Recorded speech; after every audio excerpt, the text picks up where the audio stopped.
I realize I'm gonna have to edit this recording after because I thought stopping sharing my screen would be enough. But you also have to you have to pause the recording. And I don't want you guys to see me going on my email. So yeah. Coming back now.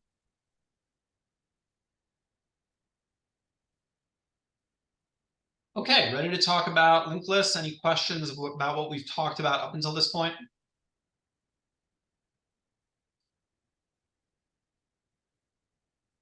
All right, well, the next thing we're going to talk about is linked lists. And this is another data structure that is essentially always referenced when you're talking about arrays because they're kind of opposites. They're two approaches to the same thing.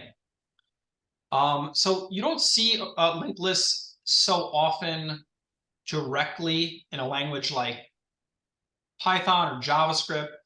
And in part, that's because lists, as they are in Python, are kind of the best of all worlds. So they don't make this sharp distinction, but it is worth understanding what a linked list is. And there are definitely, on LeetCode, there's problems that are specific to this data structure. So what a linked list has in common with an array is that it's a form of sequential data, as in with an array, you care about the first element, the second element, the third element, and those elements are in that order. They come one after the other. A linked list is the same thing. It's sequential data. But the big difference is it's non-contiguous in memory. So if you remember that image of the array, if I go back, everything is, one after the other in memory. And that is what let us just immediately jump to a specific index. So a linked list actually doesn't, sorry, I'm a little sick, I guess. A linked list actually doesn't have that property. It's not one after the other in memory. And that's like, that's a good thing that you can just jump to a specific element. So what are we gaining by losing this? Well, we're going to see that. As you see here first, the way a linked list works is just like an array, we have this like pointer. We're going to point to something. In this case, we're pointing to the first element. But instead of pointing to one specific spot, we sort of point to a spot in memory, and then there's a spot right next to it in memory. The first spot holds a value, which is the value you care about, and the next spot holds this thing we're going to call next, which points to another node. So just like this really holds a memory address, this really holds a memory address. And we're going to see what that looks like in code. Well, before that, okay, so remember, it's non-contiguous. So that next could be anywhere else in memory. So it's like, I'm going to have this list nums, just like I did before. And let's say the first thing actually points to the first memory address. Here's a 1. Well, the next can point anywhere. It points to 128, and then this one points here, and this one points here, and this one points here. And you can see how they're all connected as a result, but it's not in order in memory. It's anywhere. It's all over the place. And you'll notice here on the right, I have a special kind of, it points, it points to slash. That means it points to nothing, which in Python, would mean the none keyword.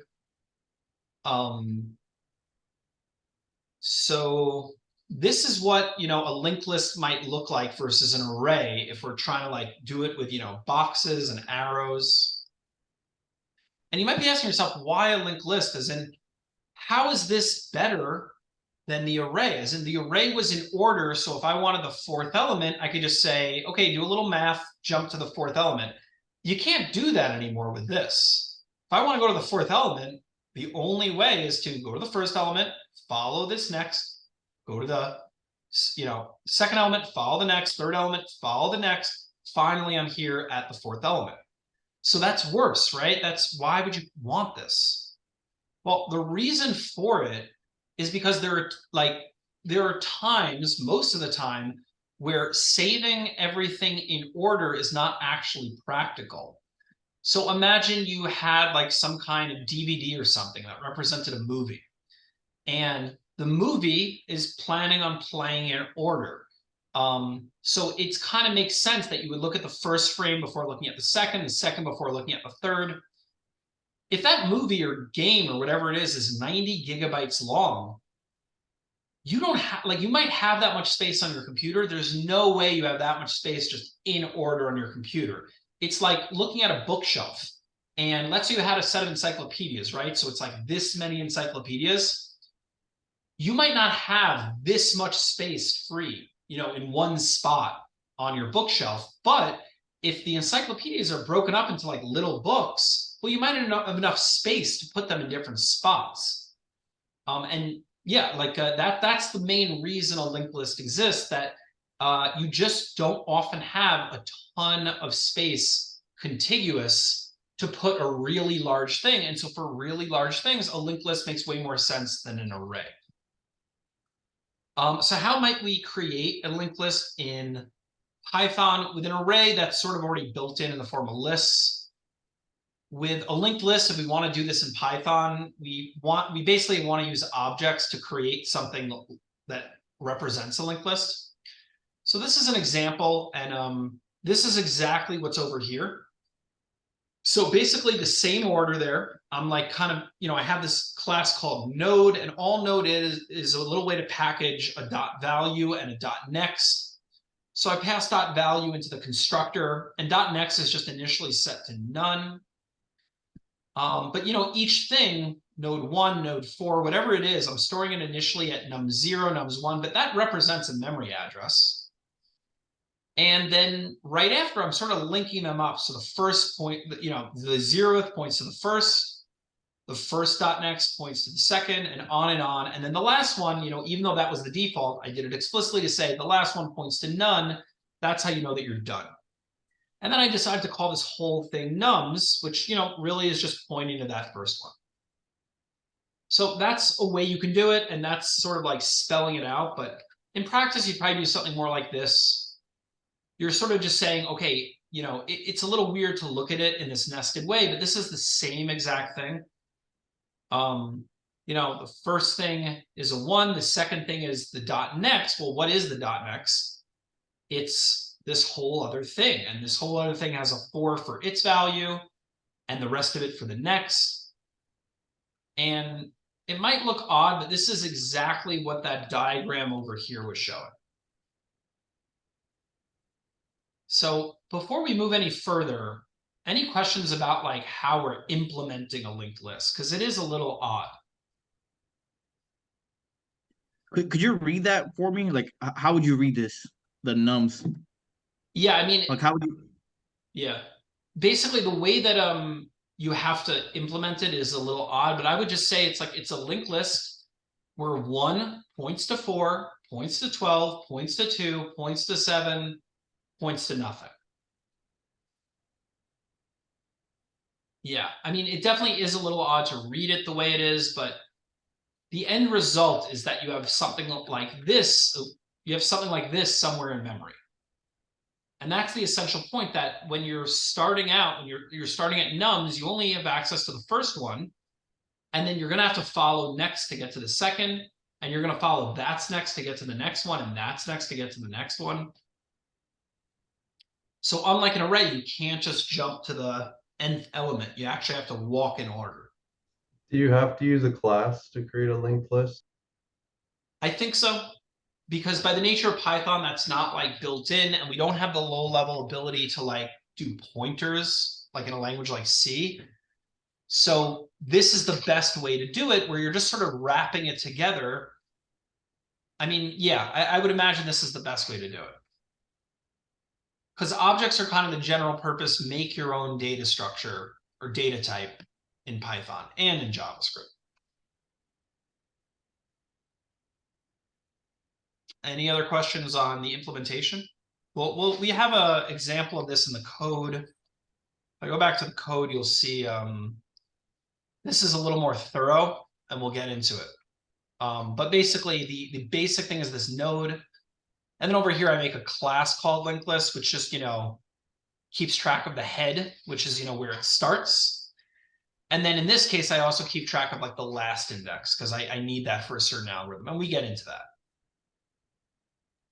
Can you explain how does it know when it gets to the last, like as it's kind of walking along, like how is it still saving? Like how does it not like check through something like more than once? Yeah, well, I mean, we can think about that in terms of like, let's say my goal was to get something by index, right? So here's my linked list, and it has a 1 in it, and then it has a 4 in it. So it's like the 1 is connected to the 4, and then the 4 is connected to nothing or none. So let's say I'm trying to get something by index. I might do something like this. I set current to the head, and then I walk through it in this way where I say, while current index is less than index, I mean, this is the case for index, but basically I keep resetting current to current.next. And that way I keep following the next thing. And once current.next is none, then something like this will end. So none is your signal. Like when the next thing is none, that's your signal that you're at the last element. Yeah, but it's a really good question because when you get deep into how a lot of this stuff works, like a string, how do you know a string is over, right? It'll have HELLO. How do you know there's not another character in that string? How does the computer know? It knows because hidden in HELLO is this character that represents end of string. And that character is essentially, \0, and it means once I see this, I know that the previous element was the last element. And so you do always need this way of signaling it's done now.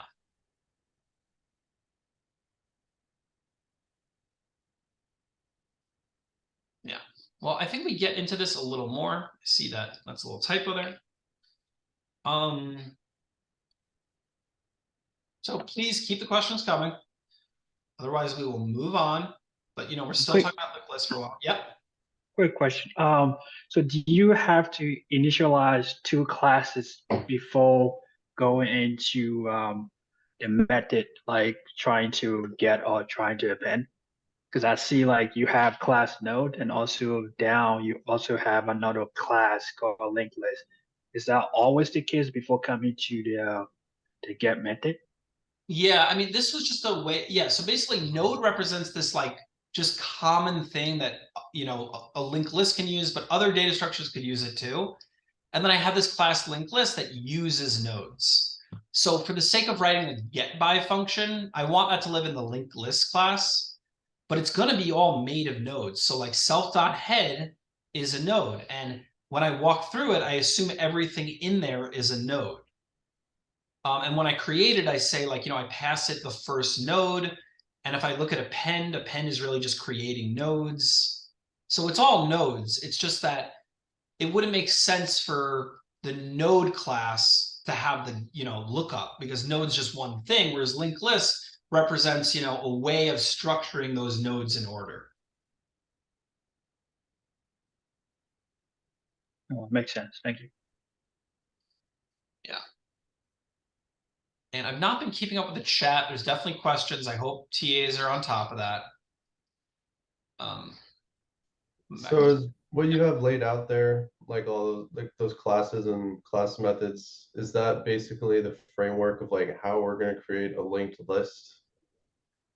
Yeah, essentially. And if I were to look at like let's say I look at one of today's assignments, if I look at remove elements from a linked list. So the main reason I'm showing it to you is that it's not always that you're going to be making it yourself, but you'll see here they're showing you right here, okay, this is something you have. You're going to assume that there's this class list node. This is what it looks like, pretty similar to what I defined. And when you're getting this head is either going to, optional, I think here means it might just be none, but if it's not none, it's going to have this structure. And so they're kind of telling you how to work with it.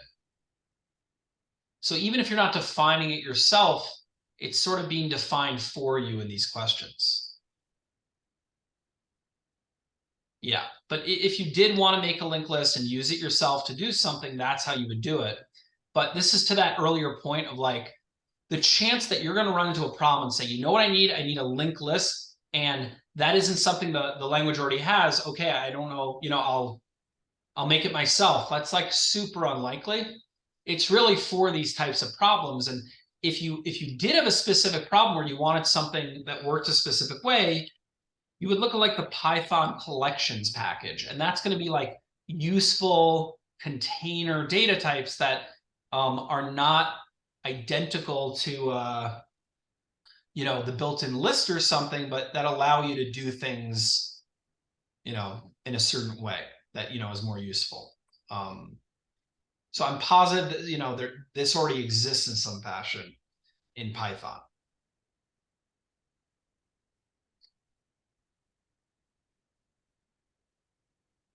Right.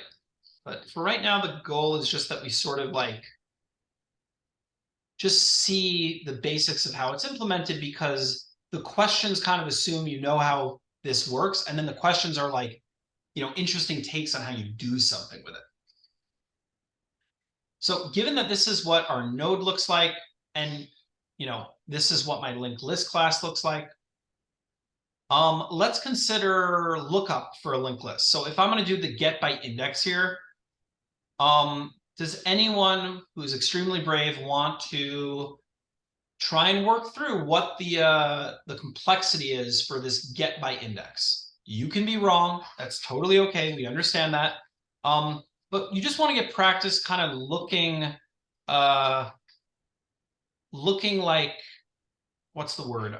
Like just you look at an algorithm, and just by reading the algorithm, you can tell what it is. So like in this case, let's say I'm trying to look up the 4th index and assume there's already, you know, at least 4 things in there. So given this, I'm calling linked list get by index 4. Does anyone want to walk through how this algorithm might work and what the complexity analysis might be because of that? So wouldn't it just be O of n because you're stepping through each list element? Exactly. Yeah. I mean, intuitively, it kind of makes sense because I can't just jump to the index, because I have to say, okay, let me go to the first element, follow that to the second, follow that to the third, follow that to the fourth. Worst case scenario, I follow that to the end. That's O of n.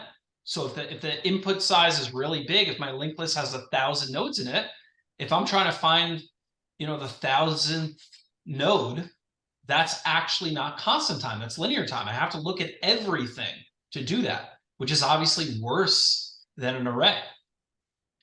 And so, yeah, that's exactly it. And you see how you already see how there's these kind of like some things are better than others. You know, different data structures are really distinguished by giving a better guarantee for some operation versus another. So in the case of lookup by index, linked list is O of n, where array was constant time, O of 1. So array is better for just instantly looking things up. But now there's the question of growing things. What if I want to add something to the end of a linked list? When it comes to an array, I can only add so much before I have to create a new array, because it's all in order, or it's all like contiguous. There might not be that much room. But if we look at a linked list, what do we like in this, like if we're trying to understand, I guess, let me go back to the notes here first. So this was for lookup. Now let's look at, oh yeah, and then this is like a little example of it. So I'm trying to get index 2, right? This is what it looks like. I start with like a pointer head that's built in, and then I have this pointer current. I set it to head. I check current dot value. It's not, or you know, I count up to the index, I guess, and I say, well, I'm at 0, so it's not there. I'm at 1, so it's not there. I'm at 2, I'm there, and then I'll return it. I did my math there. 0, 1, 2. I did my math there wrong. Okay. Okay, off by 1. But exactly about what we just said, linked list, O of n. And now we might ask the question, what about adding an element to the end, right? So if we're trying to add an element to the end, you might think it's O of n also, because we have to walk through to find the last element, right? But that we can change our implementation to make it easier. So we see here that when I'm implementing append over here, I have this class linked list, and I'm actually keeping track of this last index. And so head initially points to the head, and last index also initially points to the head. But then you'll see every time I add something, I create that new thing. I set the last index next to the new thing, and then I change last index to that new thing. And in doing so, I'm always able to keep track of what the last index is, so it's constant time to just add something to the end. So it's sort of like this. When I append something, like this is what it looks like initially. And then when I append something, I just take that last index, dot next, and add it there. And once again, if I append something, I add it there. And in that way, it's actually constant time for adding to the end. And unlike an array, we have no limit to the amount of things we can add. And so the point of all this is that at the end of the day, you can have charts like this. And if you look on like Wikipedia, you'll see really big charts like this, comparing all sorts of data structures on one axis with all sorts of operations on another. And this is already sort of inaccurate because it is true find by index is constant time for an array and it's linear time for a linked list. And append is, constant time for a linked list. With an array, the issue isn't even just that it's, linear time. It's really more that arrays don't have infinite space. And so you might have to copy everything over. And I guess you can call that linear time. But if you look, if we were to look on Wikipedia, and I were to say like wiki array complexity,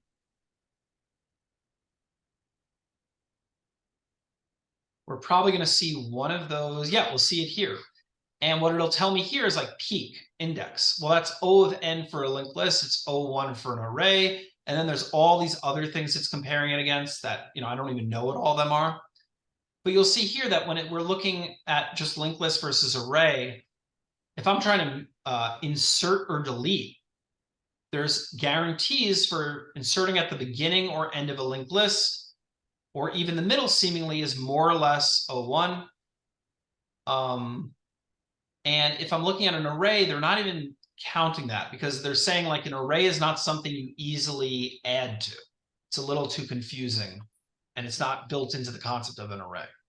That's where we start getting to this idea of a dynamic array, an array that can grow over time.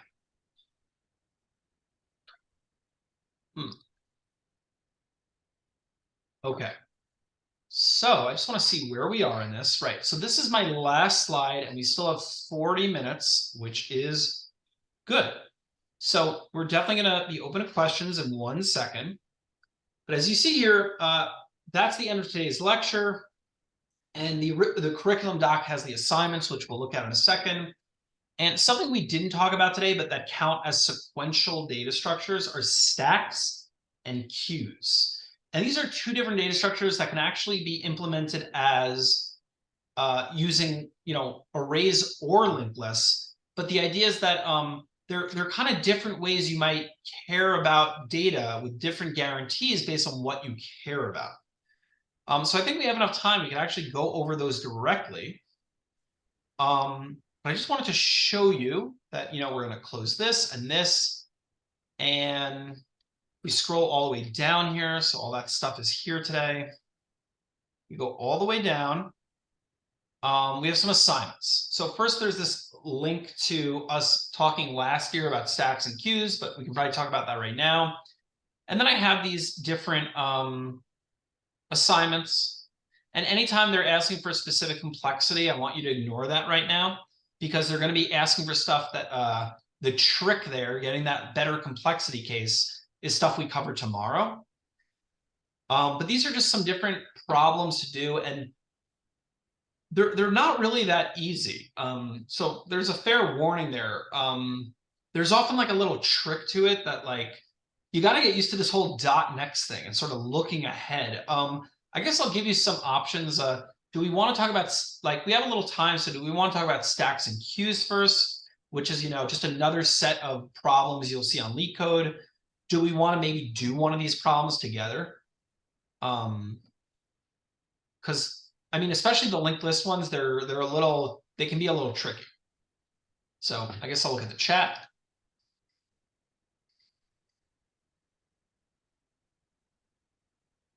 Do one together. Okay. Well, and first, any questions? We want to ask any questions first about what we've covered because we kind of moved pretty quick. Hey, Ben, I'm having a kind of hard time understanding the relationship between the node class and the class link list, specifically the dot next. I Mhm. see that the in the class node dot next is just something that it's a variable we're declaring within the Yeah. init method. Mhm. But in the linked list class, this is slide 37. I see the self dot last index dot next. So that dot next, where is that coming from? I don't see that as a method within the linked list or anything like that. Yeah. Well, we can look at that in, just to look at that specific thing in here. So, right.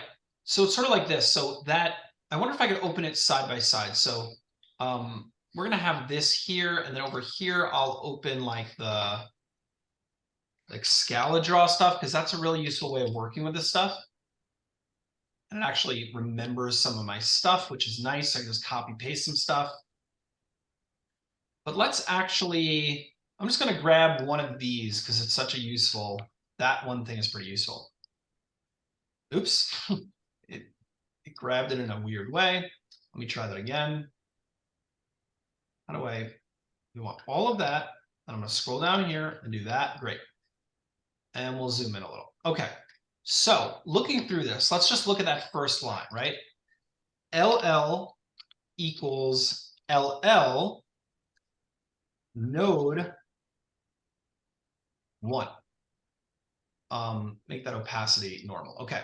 So the first thing, let's just actually like walk through this in terms of what we're doing.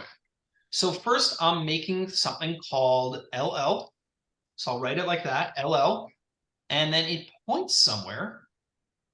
I don't know where it points yet. And then what does it point to? It points to this new thing, this, LL constructor. And what is the LL constructor? Well, it contains two things. It contains a head and it contains a last index.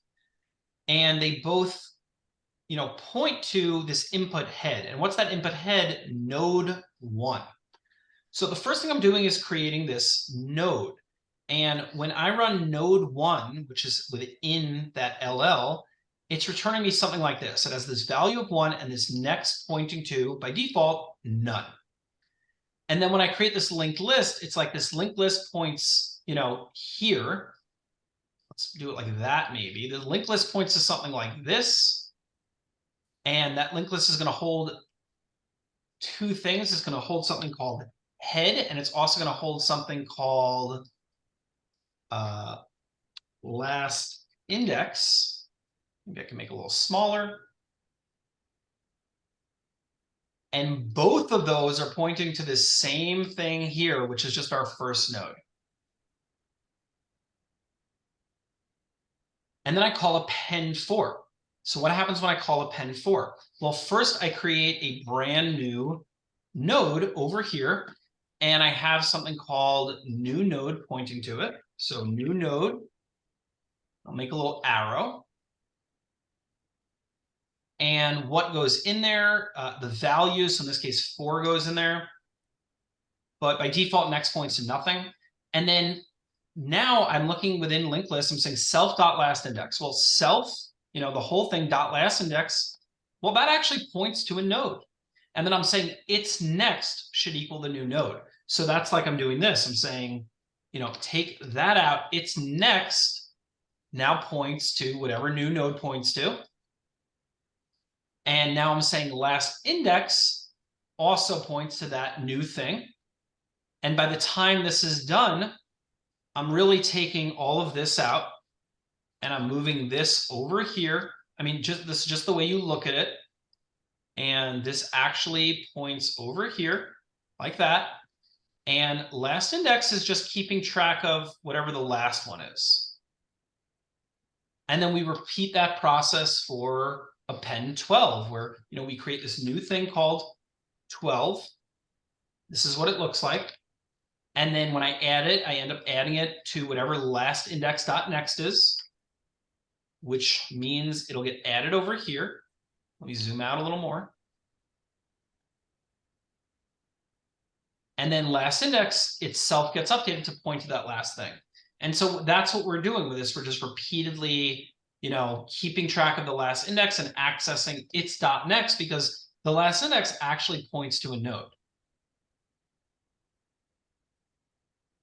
Could we see you like actually code out a linked list and like get your thought process as you actually code everything? Sure, yeah.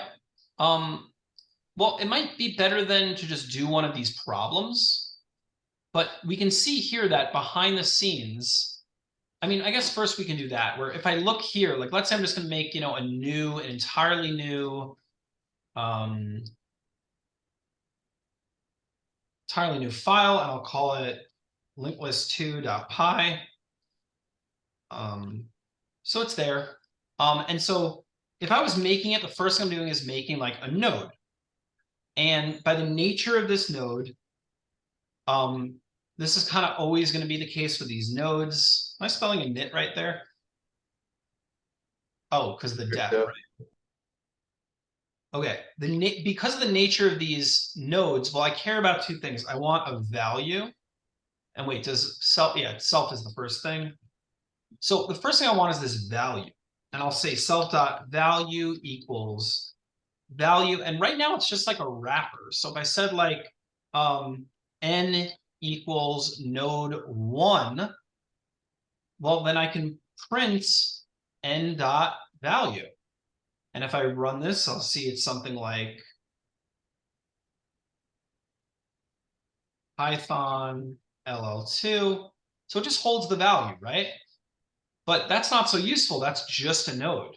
Part of the node is this idea of like, it's not just, the value, but it's also this next that points to the next node.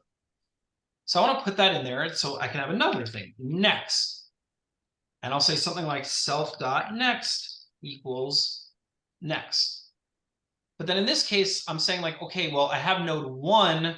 And what does node 1 point to? Well, maybe it points to nothing. It could always point to node 2, and maybe that points to node 3. And it's a weird way of writing it, but ultimately everything needs its next.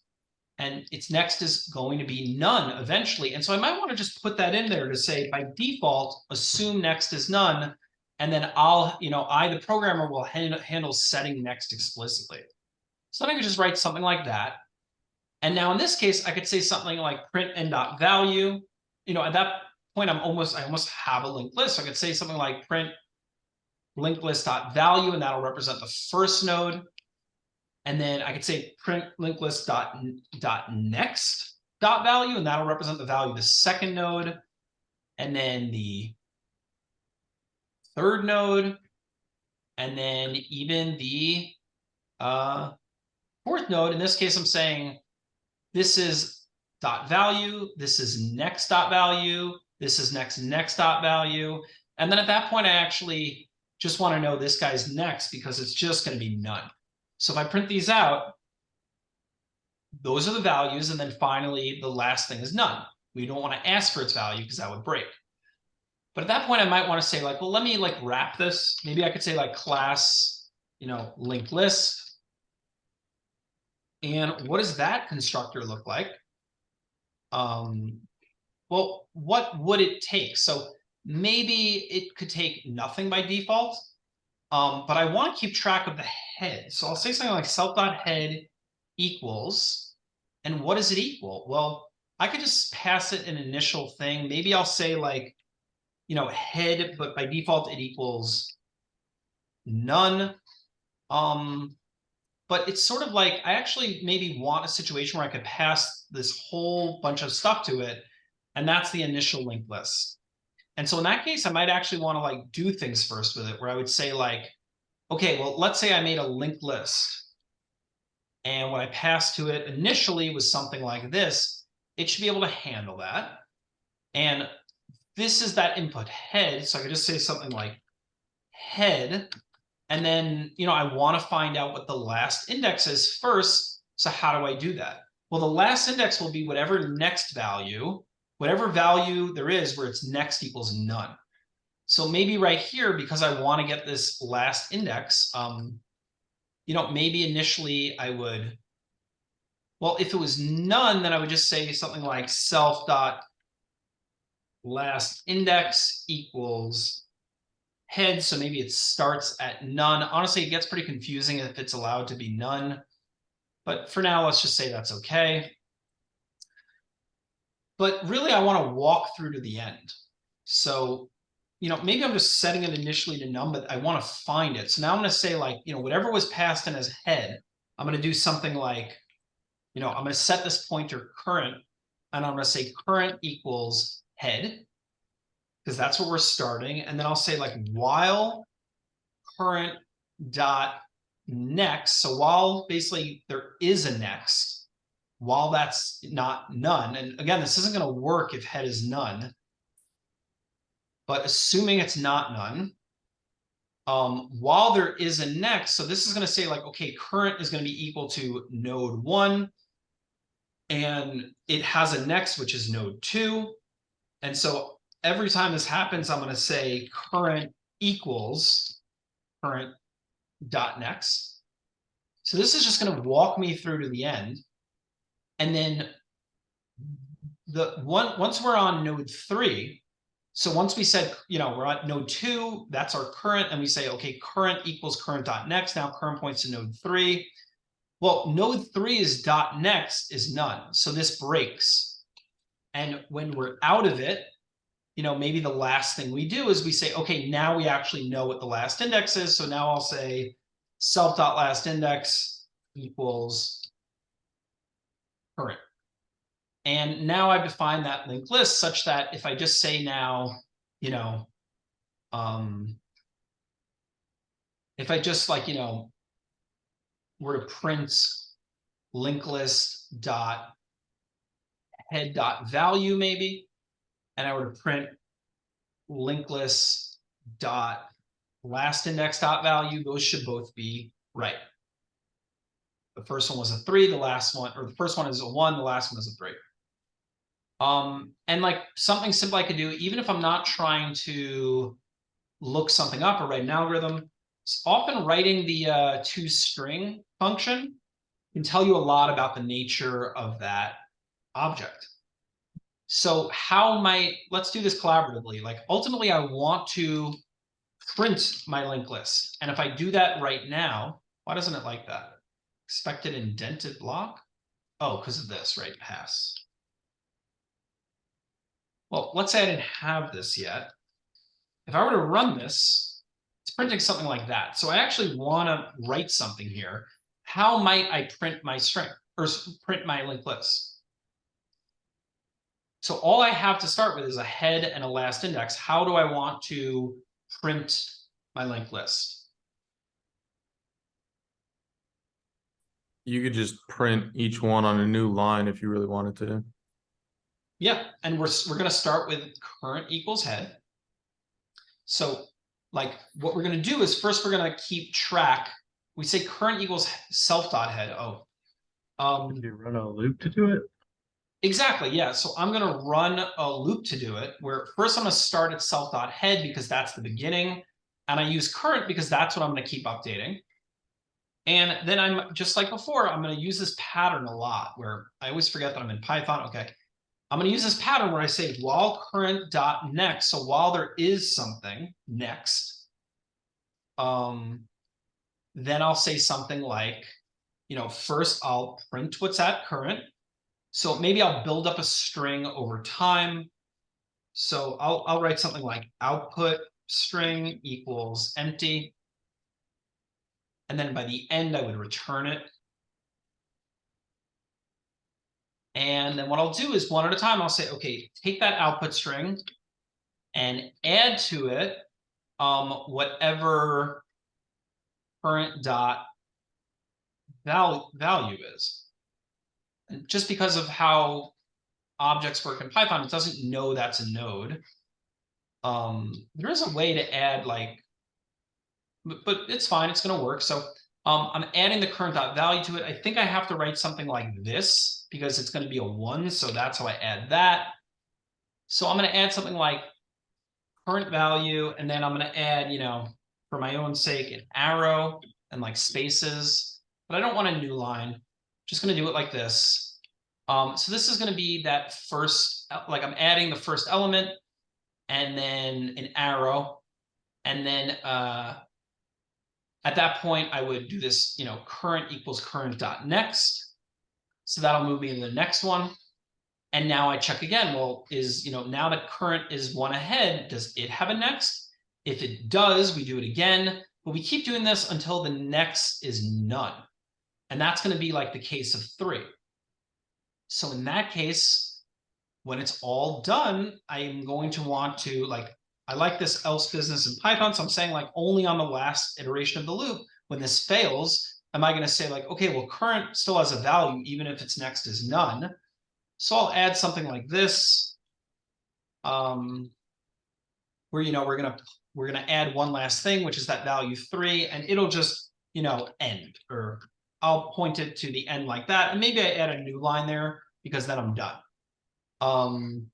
Okay, and then I'm gonna return it. And now if I try and print this, that's what it looks like. So yeah, that's how I would do it.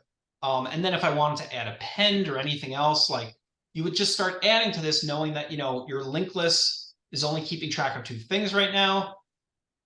And the things it keeps track of are all of this shape called node, which just have a value and a next.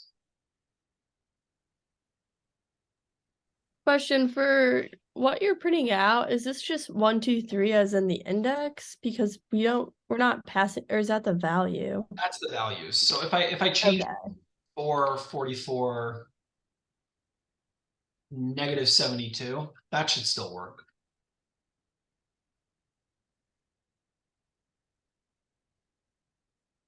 And yeah, yeah, go ahead. Sorry, basic question. So basically, the reason we can't iterate these is because memory locations are stored in separate areas randomly. That's the reason you can't index by just jumping to it. Yeah, because if I were to, that's actually a really interesting thing, that if I want to say like, let's say I'm going to add a function where I'm going to say something like def walkthrough, and that's really just going to print things.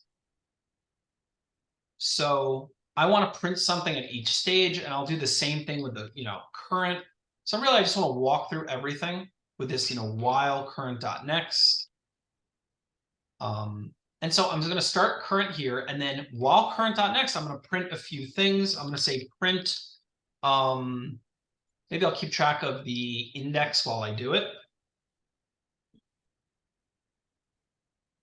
So maybe I'll write something like index, or linked list index is equal to rep current dot value at, and where is it at? And this is meaning the memory address. So at, I'll say ID of current. And after I print that, I'll say current equals current dot next. And then when I'm done for the last one, I'll have something similar where I'll do the exact same thing. I'll say like, okay, we're at the last one, so that's the index, that's the current value, that's where it's at. Yeah, we're just done at that point. I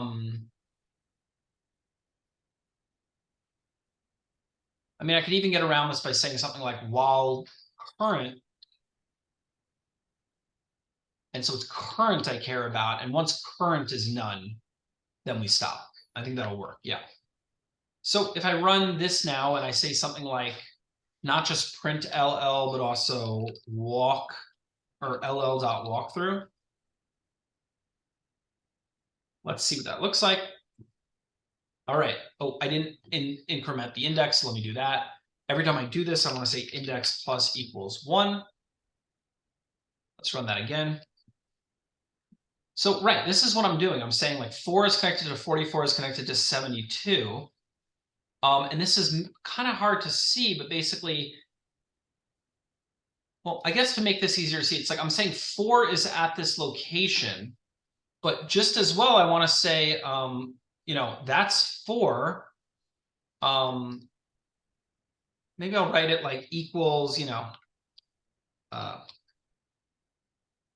value is that. I can't escape that.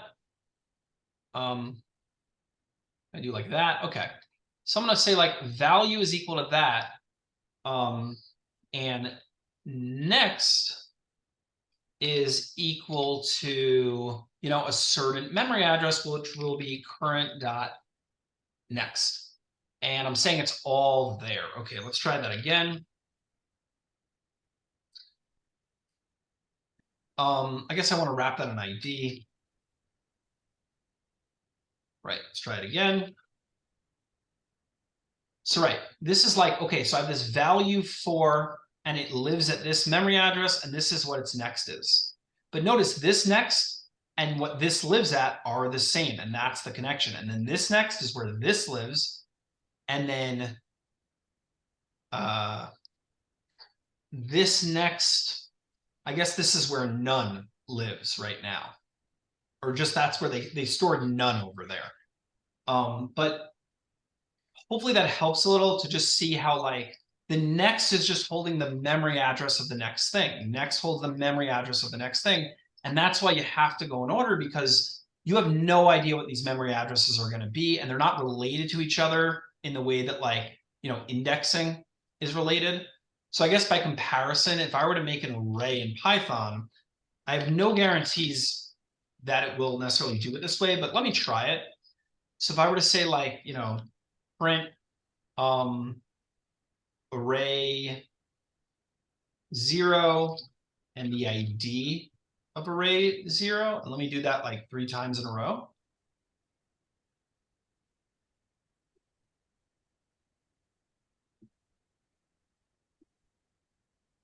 So if I do this first thing, it's at 4224, and then this next thing is at 4256, and that's 32 ahead, right? And then this next one is 32 ahead. So this is like, you never know when you're dealing with a high-level language like Python, but in this case, the arrays actually have that relationship where, as a result, if I say, you know, give me index 2, it can just jump right there. With math, it's just saying, okay, you know, I know where 1 is, so I'm going to take this, and I'm going to add 2 times 32, and that is going to result in this.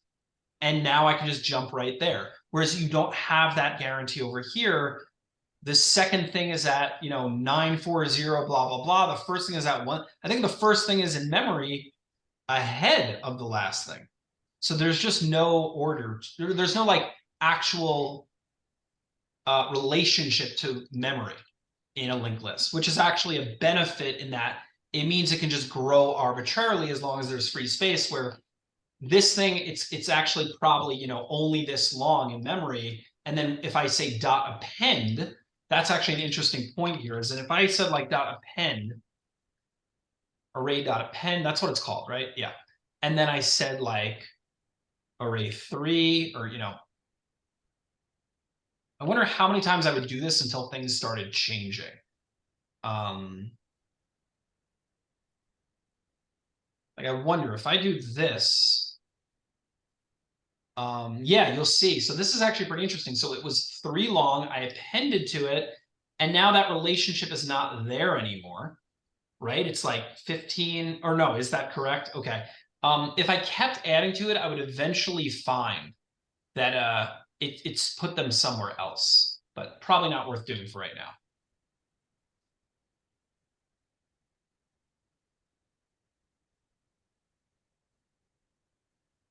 Okay, so hopefully that has been helpful. Someone's saying don't forget to post the notes, please. Not sure what notes you mean. This stuff is all in array and linked list. I guess some of this stuff is not. I can post this. Okay. If you do, let's just try and do this for a little to show it, because these tend to be pretty rough. So I got like 10 minutes here. So we have this solution for remove elements. And what are we doing? We're saying given the head of a linked list and an integer val, remove all the nodes of the linked list that have no.val equal val. So I start with this list and I'm trying to get out 6, and this should be the end result. And it's showing me that, like, in the case of an empty list, I deal with that, right? So I'm just going to try and use this basic case. And I already know this because I've done these before, but any linked list thing, the reason why it's annoying is because you have to work with next. And sometimes you have to work with dot next, dot next. It's all about looking ahead. So you don't like, go far enough ahead that you now can't mess with it anymore. And so in this case, it's like if I'm at 2, like I'm at 1, I look ahead and I say, okay, well, 1 is fine. What about 2? 2 is fine. What about its next? Its next is a 6. Okay, well, I don't want to move on then.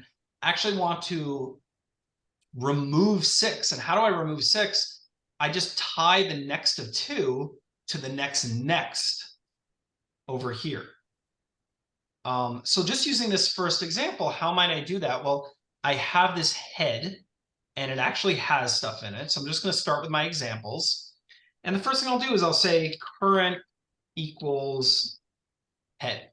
And then I'll say while current, someone say something? Okay. Maybe I'm going to say like while, yeah, how about just while current itself? So while current is not none, because we can see in the second example, like current could just be none. And in that case, it would all finish and I would just return, well,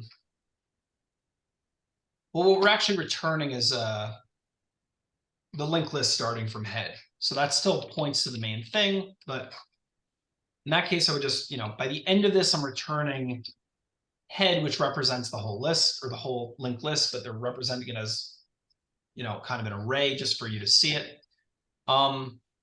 So while current is not none, so in this case, I'm looking at, current.val is 1. Maybe I'll say like, well, what about current.val? I could see how this could get confusing, but I'm going to say like, okay, well, if current dot, it's almost like I need a special case for the first one.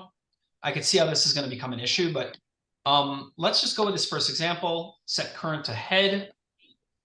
I'm going to look, is current dot val, because that's what they call it, equal to val.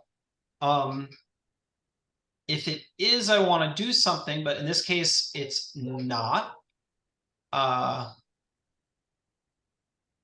I actually just want to move on to the next one. I'm already realizing I might want to be working with current.next. So I'm just going to stop. Yeah. Would you set the prior ones next to the one behind it? Well, if it was the value of 6? Yeah, no, I definitely, but I feel like I want to get to 2 first. But I want to be looking ahead always. So I feel like there's a special case of looking at the first and the second.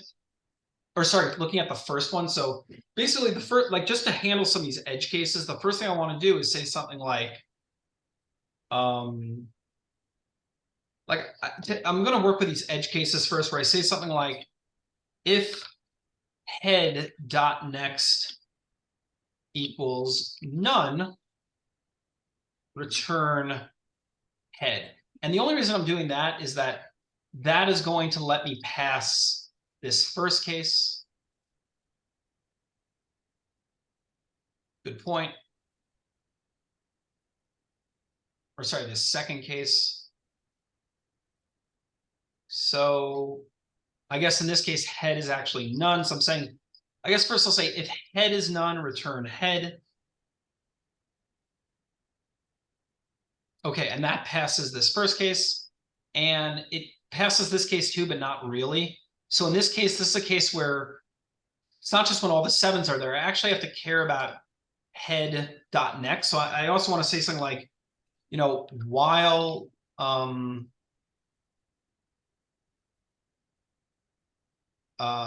guess I'll say if head.next, or well, it's definitely something, but I actually want to move head seemingly if I'm removing that first element. So that is a special case. So I'm going to say something like while head dot next, or even something like while head dot val is identical to val, then I actually want to set head to head dot next, and that could also be eventually nothing. So something like that. Oh, it's and in Python. So this is just handling these edge cases first, I think, where I'm saying like, if the head was none, just return none. If there is a head, but that value is, you know, the matching value, then I want you to set head to the next value, and it's going to keep doing that until it's perhaps none. And, you know, maybe I want to print it out to see at each point. So like in this case, I'm going to say print removing, make an F string, removing head dot val. And then at the end for both, oh, for this one too, by the end of it, I'll return head. So I just want to see those edge cases. We don't really need to worry about this one yet, but in this case, just it was empty, so I returned empty. In this case, I removed all these sevens and eventually returned nothing. Actually realizing I don't want to necessarily return it. I just want to get to the point where I get, like, let's say it was let me like add another test case. Let me just print head by the end.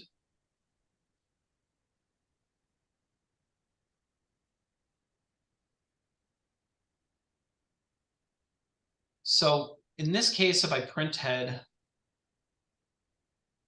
case 2, okay, that's simple. But in this case, by the end, I'm printing none. But let's say I had another test case that I said like, okay, test case 4 is going to be like, you know, that val is going to be 7 again, and it's going to be 7, 7, 1, 7. But I basically want to preserve it starting at 1. Because I wanted to remove those first 7s, but I don't want to remove that 1, and then the rest of my thing will take care of this. So removing 7, and then list node val 1 next, right? So that works for me. Okay. Now, what I'm going to do is I took care of these two cases, these two special cases. At this point, I expect that it's not empty, and that at least that first value is not the target. So now I'm going to say something like current equals head, and then I'll say while current, well, I know current dot val, at least for this first one, can't be it. So I'll say while current dot, no, I'll just say while current, while it's not empty. Well, if it's none, okay, maybe I'll just say next for now. So I'm saying like, I'm looking at 1 right now in this case. And I'm saying while it has a next, well, it does have a next. Well, I want to look at its next because the way I wrote it, I'm already guaranteed this first one right here is not, doesn't have a matching val. So I'm going to say while there is a next, I'm going to say current dot next. And because there is a next, meaning it's not none, it will have a val. So I'm going to say something like if current.next.val is identical to val. In this case, I want to stitch up, you know, this first to the next one. And so what I'll say there is, gets pretty confusing. It's easier to draw this on paper. I'm saying, okay, so if that's the case, then I actually want my current.next to point to, you know, currently current.next points to 1. I saw current.next.val is 2, and that matches. So now I want to say current.next, so the next for 1 should be current.next, which is currently 2, dot next, which is pointing to the 6. So it's like I'm skipping over that one. And if that's the case, well, what if I have like, you know, it's, you know, I want to skip, or I'm looking ahead, or Yeah, like basically, let's say I'm at the 2. Well, I want to skip 6. I stitch it to the 3, but that could also be a 6. You could have multiple in a row. And so in that case, I'm saying something like, and you probably would debug this in real time. I wouldn't expect you to see all these edge cases, but because that could be the case, I actually don't want to move. I don't want to move current.next again until I see that that's the case. So at that point, I'll probably just like break, continue, whatever, not break, but continue. But I don't have to write that explicitly because I'm just going to write the else here. So let's say it wasn't the case. Like, so in the case of 1, I'm at current.next.val is 2. 2 does not equal to 6. So in that case, let me just move current forward. Current equals current.next. And then when this is all said and done, I'm returning the head because that's where it all starts. And let me take these print statements out now. Okay, so now I'm gonna, oops. See, we're almost over now. I'm just gonna run these to see the test cases. Okay, so where's this happening? This is pretty common. You're gonna have these. So something, so while current.next, there's a point where I'm getting to current and it doesn't have a next because I said current equals current.next and I hit none. So I might fix that by just writing current like there is one at all. Like, okay, let me try that. Okay, now I'm passing my test cases. So that was probably pretty confusing. And you see how even the easy problems are kind of hard. They just force you, like, you really should just be doing this on paper first. But we can try throwing a weird edge case at it. I could also just hit submit and run lots of edge cases at it. And in the end, I find it runs, but my runtime is kind of bad.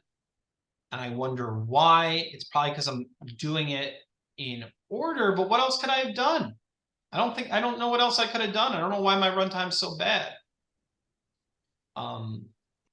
But this would satisfy me. If I look at the description, they're not telling me anything special about, like this would be, does anyone want to analyze like what would be the complexity of this? Wouldn't it be O and then 2n, 2 times n? Yeah, I mean, you're saying 2 times n because I have to run through it twice, or where are you getting the 2 from? Oh, because you were looping through it twice. So wouldn't it be O 2n squared? No, I mean, where am I looping through it twice? Just in the while loops, no?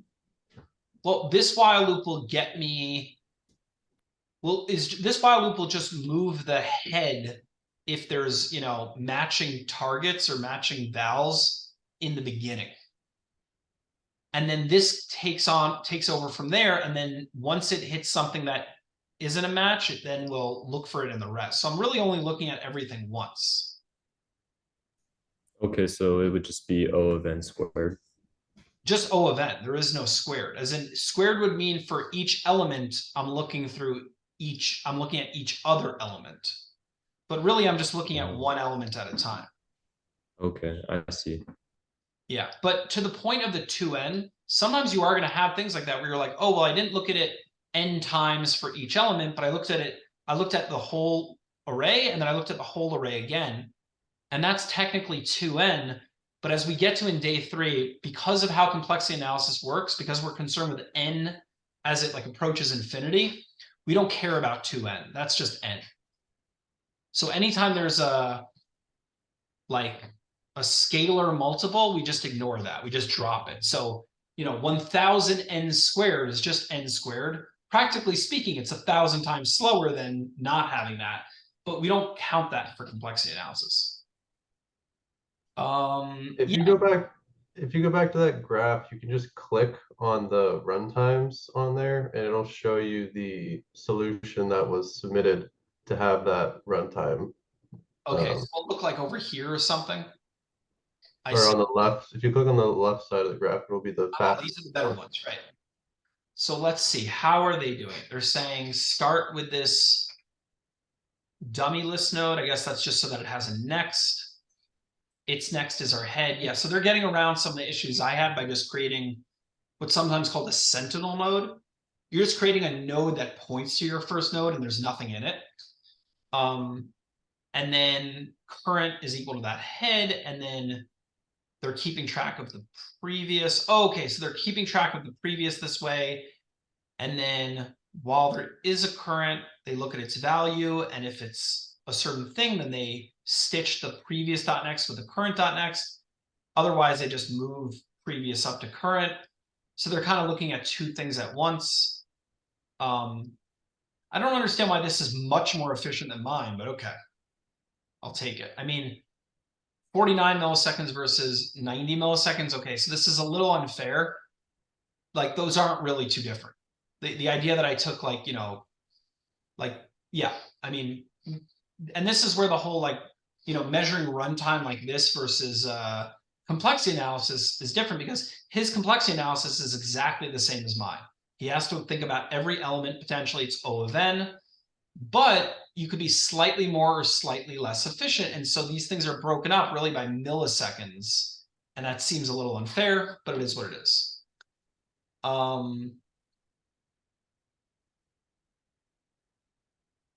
Yeah, so there's definitely a lot of ways to do this. Technically, we're at time. I don't necessarily want to keep you longer.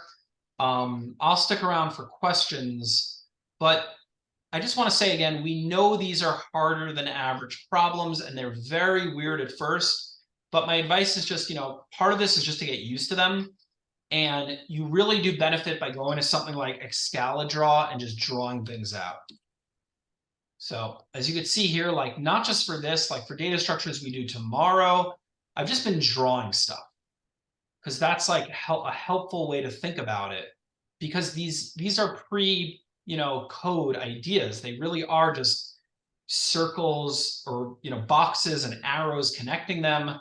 And that explains a lot about how they work. And yeah, I mean, I'm just trying to get across like my own anecdotal experiences that the first time I ever had like a linked list question in college, I literally sat with a pen and a pad of paper until I had the dot next breakthrough just on paper. And that was like 3 hours. So like, we get it. This is not stuff that's easy to swallow in real time. But I did you a favor because we covered way fewer data structures this time, but in more depth. As it originally is, we just throw all of them at you, and that's not right, in my opinion. Doesn't help either. So hopefully you get something out of these leak code things. I'll be around to help today too. So yeah, and I'm going to upload this soon. Cool. I'll stick around for questions. We're still recording, but everyone's free to go. I have a quick question for you. Yes. All right. So the link lists, this is mainly for like leak code, and are we going to be employing this in future, you know, projects and like assessments and things like that, or? Yeah, great question. Essentially, it's for leak code. You will not be using this directly in projects generally.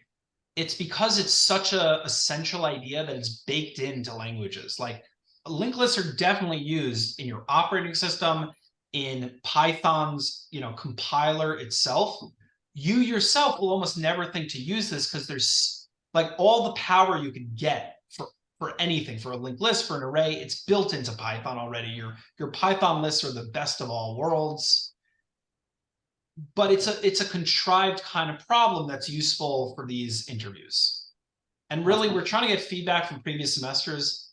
I want to know how relevant this stuff is at this point, because I imagine that, you know, places like Google and Microsoft are still hardcore about these data structures, algorithms questions. I think for the most part, other companies at this point are realizing practical, you know, make a dashboard in React is a way more practical, useful interview question than like reverse a linked list, which is just so contrived.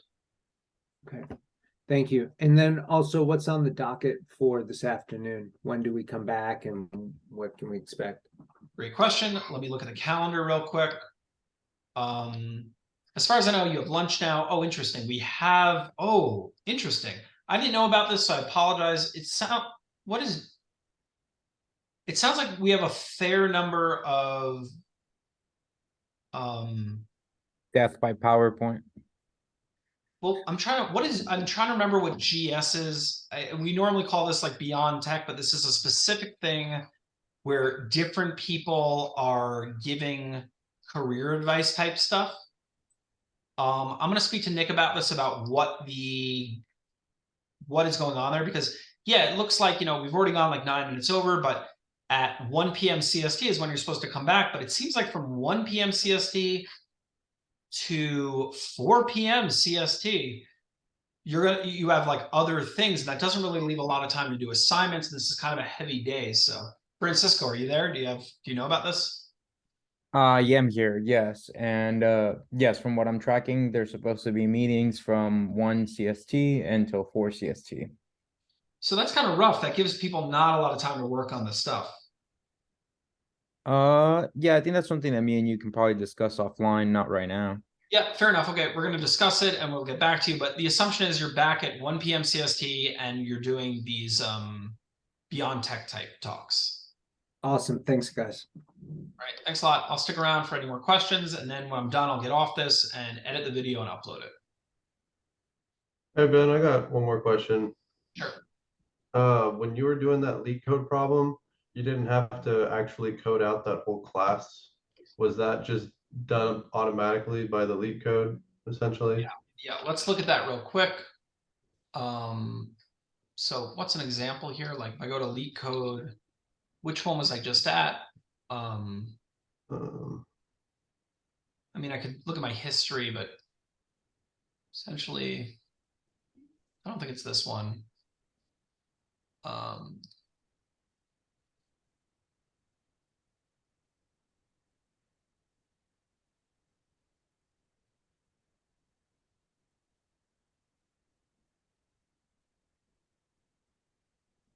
I'll find it. Just give me 1 second.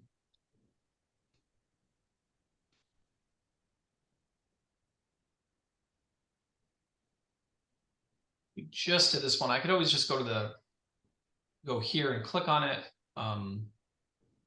So we just did, yeah, linked list, remove elements. So basically you'll notice this can be confusing, which is why it's good to get used to these platforms. If you look at this, it's telling you they already defined this thing called list node for you, and you can use it. And what you're getting passed in, the head is either none or a list node, and what you're supposed to return is either none or a list node. And this is what each list node has. And they're giving that to you already. So they don't want you to implement a linked list. They want you to, solve this one problem, assuming you're passed in a linked list through its head and you're returning the linked list. But that can be confusing if you're not used to these problems. Okay, yeah, that was my question, because I was a little thrown off how we weren't actually coding the class out, but that makes sense. Yeah, thank you. It's important to read this stuff, because they're telling you it's .val. If you do .value, it won't work because they're telling you the exact implementation. Right. Okay. All right. Yeah, I was confused with the fact that it's using the head and then it's giving us a full-on list. Yeah. So they were calling. I'm sorry. I was going to say that's just basically that's the way you tend to pass linked lists around. You're just pointing to the first element. So if we were to print head, let's say we just printed head right when we got it. Oops. We're printing head. I'm going to run this. So you'll see with the output, this is what head looks like. It's the whole list. So head points to that first node, which has a val, and that val's next is the rest of the list. So it's a little ugly and weird to read it, but head is just pointing to the first node, if any.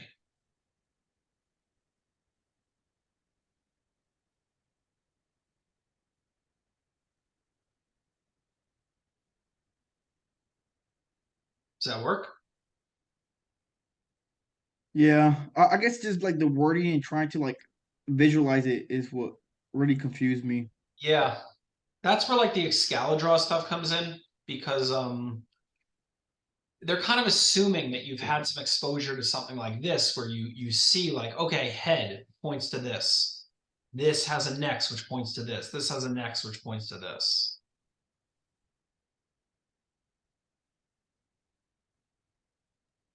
Now, how does the head dot value work? Like if we're calling it on a whole list, where did that come from? Do you mind? But that's kind of the thing that like head is the whole list, but it's also just the first node because the whole list is just head dot next, and that points to something which has a dot next.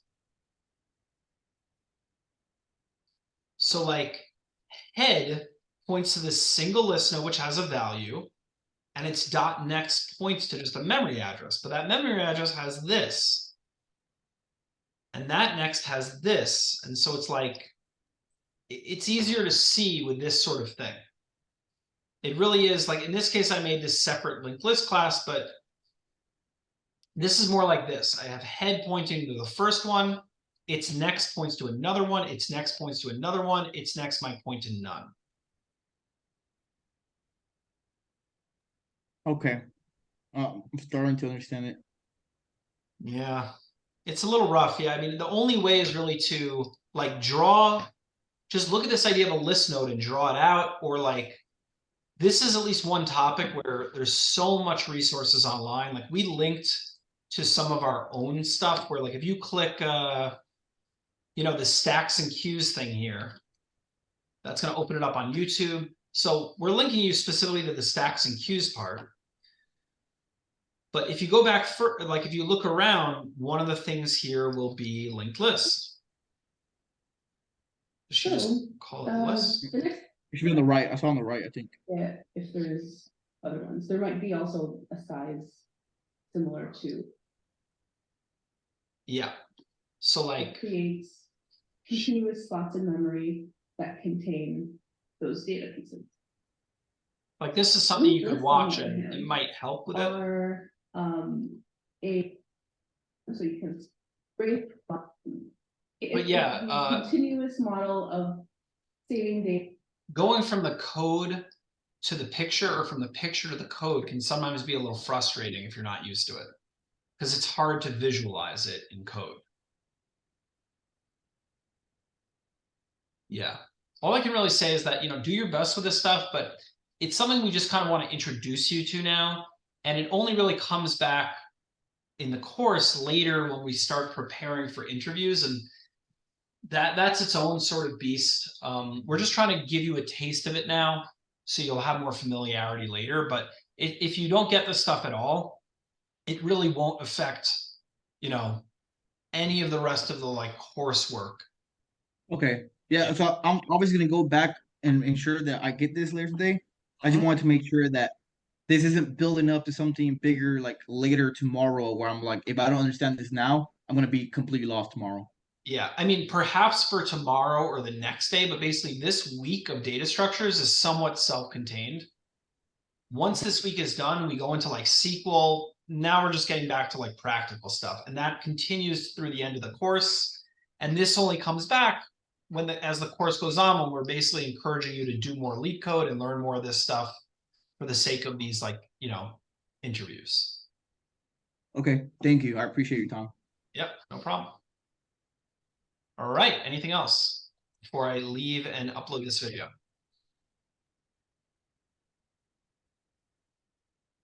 Okay, that's it. Stop recording.